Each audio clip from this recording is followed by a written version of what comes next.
রাজনীতির পোশাক বদলে এক রাতে প্রভাবশালী নেতা হয়ে ওঠার গল্প বাংলাদেশে নতুন নয়, তবে ক্ষমতার অপব্যবহার করে পুরো গ্রামে ত্রাসের রাজত্ব কায়েম এবং নিরীহ পরিবারের বসতবাড়িতে তাণ্ডব চালানোর পর থলের বিড়াল বেরিয়ে পড়েছে কুমিল্লার হোমনায়।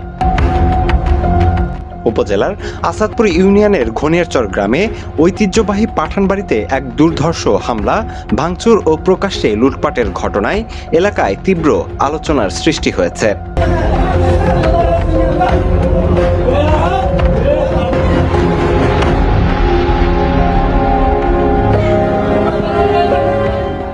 রাজনীতিতে নবাগত এক হাইব্রিড বিএনপি নেতার নেতৃত্বে এই সন্ত্রাসী তাণ্ডব চালানো হয় বলে অভিযোগ উঠেছে। খবর ছড়িয়ে পড়ার পর দলীয় ভাবমূর্তি রক্ষায় তাৎক্ষণিক পদক্ষেপে ওই ইউনিয়নের বিএনপির পুরো কমিটি বিলুপ্ত করা হয়েছে।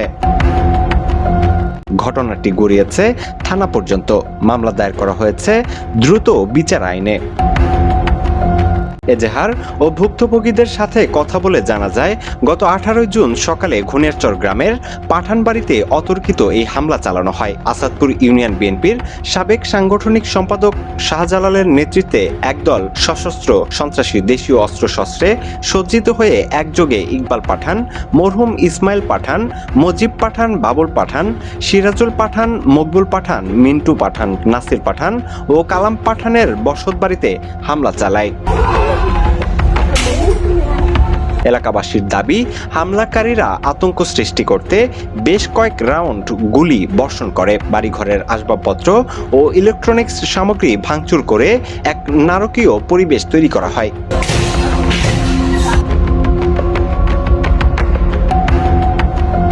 সংগঠিত হামলায় ইসমাইল পাঠানের বড় ছেলে ফরহাদ পাঠান সহ বেশ কয়েকজন রক্তাক্ত হন। বাধা দিতে গেলে পরিবারের নারীদের শারীরিকভাবে লাঞ্ছিত করা হয় এবং কান ও গলা থেকে স্বর্ণালংকার টেনে ছিঁড়ে নেওয়া হয়। এ সময় একটি ঘরে থাকা মাত্র 6 মাস বয়সী এক শিশুও মারাত্মক শারীরিক ও মানসিক আতঙ্কের শিকার হন। গ্লাসগুলা ভাঙছে, তারপর টিভি গুলা ভাঙছে, মহিলাদের কানের জিনিস, গলার চেন নিচ্ছে, মোবাইল নিচ্ছে।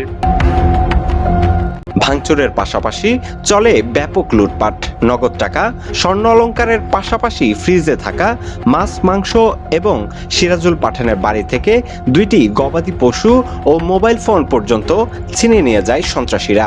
টাকা পয়সা ছিল যাদের ঘর থেকে টাকা পয়সা নিচ্ছে, 2টা গরু নিচ্ছে, 2টা গরু নিয়ে রাখতে হলো উত্তরপাড়া নাগারচি বাড়িতে রাখছে। এ হামলার ঘটনায় ভুক্তভোগী পরিবারটির সদস্য মেহরি আক্তার বাদী হয়ে হোমনা থানায় একটি মামলা দায়ের করেছেন। মামলাটি আইন শৃঙ্খলা বিঘ্নকারী অপরাধ দ্রুত বিচার আইন 2002-এর 4 এবং 5 ধারায় নথিভুক্ত করা হয়।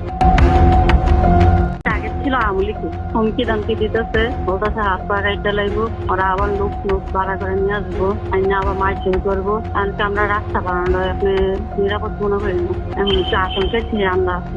আমার একটা বোনের ছেলে 6 মাসে ওকে বিলেটা ফালাই দিচ্ছে, যে মাছ মাংস আপনি সবকিছু নিয়ে গেছে, আপনি টিভি ফিডি স্বর্ণ অলংকার ঘরে যাবতীয় যা আছে সবকিছু ওরা লুটপাট করে নিয়ে গেছে। আমি ব্যবসার জন্য আপনাকে আপনি কাপড় এনে রাখছিলাম 50,000 টাকা, ওই কাপড়টা সহ নিয়ে গেছে, মোবাইল নিয়ে গেছে। হ্যাঁ, 2টা গরু ছিল, 2টা গরু নিয়ে গেছে, একটা গাভিন ছিল। বাড়িঘর তো আপনার ভাঙচুর করছে, আমরা কিছুই বলে না। আমি তো একবার আপনার ফোন দিচ্ছিলাম যে আপনারা ওরা তো বাড়িতে ঘোরাফেরা করতেছে, হুমকি দামকি দিতেছে, আপনার থানা আসেন। ওরা থানা যাইলে দেখা যায় আবার লোক দাঁড়ায় থাকে। এখন আমরা তো সুস্থ বিচার চাইতেছি, কোনো আপনার থানা থেকে কেউ গ্রেফতার করে নাই। এখন যারা আছে এরা প্রকাশ্যে ঘোরাফেরা করতেছে, আর অস্ত্র যে সাথে ছিল অস্ত্র এখন আর উদ্ধার করেনি। মামলার এজাহার নামীয় প্রধান 8 আসামি হলেন উপজেলার ঘনিয়ারচর গ্রামের কেনু মেয়ের ছেলে হাইব্রিড নেতা মোহাম্মদ শাহজালাল, শেখুল ইসলাম, মিনার হোসেন, রেনু মেয়ের ছেলে অলাদ আলী, আবুল আল ইসলাম, বিলাল হোসেনের ছেলে মাসুম, দুর্গাপুর গ্রামের সাগর বাদশার ছেলে রিপন সহ আরো 10 থেকে 12 জনকে অজ্ঞাতনামা হিসেবে আসামি করা হয়েছে। এজাহারে বাদী উল্লেখ করেন, ওই হামলায় তাদের আনুমানিক 7,40,000 টাকার সম্পদের সরাসরি ক্ষতি করা হয়েছে এবং 1,38,000 টাকার মালামাল চুরি করে নেওয়া হয়েছে, যা পুলিশ এখনো উদ্ধার করতে পারেননি। আওয়ামী লীগ থেকে বিএনপিতে পদ বাগানো ও সিন্ডিকেট স্থানীয় অধিবাসী ও অনুসন্ধানে জানা যায় তাণ্ডবের মূল হোতা শাহজালাল পূর্বে সরাসরি আওয়ামী লীগের রাজনীতির সাথে যুক্ত ছিলেন। রাজনৈতিক পট পরিবর্তনের পর আর্থিক লেনদেন ও কতিপয় প্রভাবশালী ব্যক্তির ছত্রছায়ায় তিনি রাতারাতি আসাদপুর ইউনিয়ন বিএনপির সাংগঠনিক পদের মতো পদ বাগিয়ে নিয়েছেন। এই বর্তমান ইউনিয়ন বিএনপি সাংগঠনিক সম্পাদক শাহজালাল 5ই আগস্টের আগে সে কোথায় ছিল আপনারা জানেন? 5ই আগস্টের আগে সে ছিল আওয়ামী লীগের দালাল, সে ছিল মেরিয়াপার দালাল, সে ছিল আওয়ামী লীগের দালাল। পদ পাওয়ার পর তিনি এলাকায় একটি নিজস্ব ক্যাডার বাহিনী গড়ে তোলেন। ভুক্তভোগী ও গ্রামবাসীদের অভিযোগ সহজালালের সহযোগী আল ইসলাম, শেখুল ইসলাম ও মিনার হোসেন সুকৌশলে এলাকায় মাদকের নেটওয়ার্ক পরিচালনা করছেন। শাহজালালের ভাই আল ইসলাম, শেখুল ইসলাম, মিনার হোসেন, শাহজালালের চাচাতো ভাই রাশাদ আলী এবং তাদের কিছু গুন্ডা বাহিনী নিয়ে তারা এগুলা করছে আর কি। অপরদিকে মানিক ও সোহাগ নামের 2 ক্যাডার এলাকা ভিত্তিক নারী নির্যাতন ও কিশোর গ্যাং নিয়ন্ত্রণে মূল ভূমিকা রাখত। রাজনৈতিক ক্ষমতার দাপট দেখিয়ে স্থানীয় সাধারণ দোকানদার ও ব্যবসায়ীদের কাছ থেকে চাঁদা আদায় এবং বিভিন্ন জালিয়াতির অভিযোগও উঠেছে এই চক্রের বিরুদ্ধে। প্রতিবাদ করলে সাধারণ গ্রামবাসী কিংবা বয়োজ্যেষ্ঠদের মারধর ও মিথ্যা মামলার ভয় দেখানো হতো।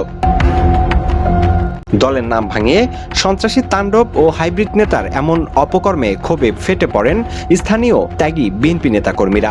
ঘটনাটি নিয়ে দলের ভিতরে বাইরে ব্যাপক আলোচনা শুরু হলে দলীয় শৃঙ্খলা রক্ষার্থে কঠোর পদক্ষেপ নেয় উপজেলা বিএনপি। এটা আমি তীব্র নির্যাতন জানাই, আমার মানহানি নষ্ট করছে। আপনি গুনিয়ারচরের গ্রামে আসেন, জনগণ আছে, জনগণ থেকে প্রমাণ নেন। আপনারা দেখবেন আমি কোনো ওইখানে ঘটনাস্থলের ভিডিওর মধ্যে আছে কিনা। আমার যদি আওয়ামী লীগের কোনো প্রমাণ থাকে যে আমি কোনো কমিটিতে আছি, আমি স্বেচ্ছায় রাজনীতি ছেড়ে দেব। আমি চ্যালেঞ্জ করছি। আমি ওই দিন গ্রামে ছিলাম না, আমার নামে এমন একটা মিথ্যা অভিযোগ চালান, আমি তীব্র নিন্দা জানাই।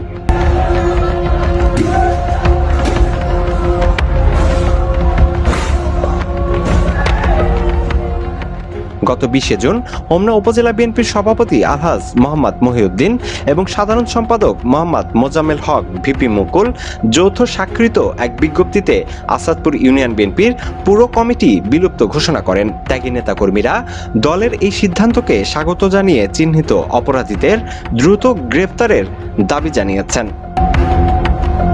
এ বিষয়ে জানতে চাইলে হোমনা থানার officer in charge OC Thomas Barua বলেন, দ্রুত বিচার আইনে মামলা দায়েরের পর বিষয়টি গুরুত্বের সাথে তদন্ত করা হচ্ছে।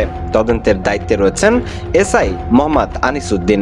তিনি স্পষ্ট জানিয়ে দেন, অপরাধী যেই হোক না কেন কোনো রাজনৈতিক পরিচয় বিবেচনায় নেওয়া হবে না। আসামিদের গ্রেপ্তার এবং লুণ্ঠিত মালামাল উদ্ধারে পুলিশের চেষ্টা চলছে। স্থানীয় সচেতন মহল বলছেন, শুধুমাত্র পদ বা দলীয় কমিটি বিলুপ্ত করাই যথেষ্ট নয়। ক্ষমতা ও রাজনৈতিক প্রভাব খাটিয়ে যারা বারবার সাধারণ মানুষের ওপর তাণ্ডব চালাচ্ছে তাদের আইনি প্রক্রিয়ায় দৃষ্টান্তমূলক শাস্তি নিশ্চিত করতে হবে। অন্যথায় ওই অপরাধী চক্র ভবিষ্যতে আরো বড় ধরনের রক্তক্ষয়ী ঘটনার জন্ম দিতে পারে।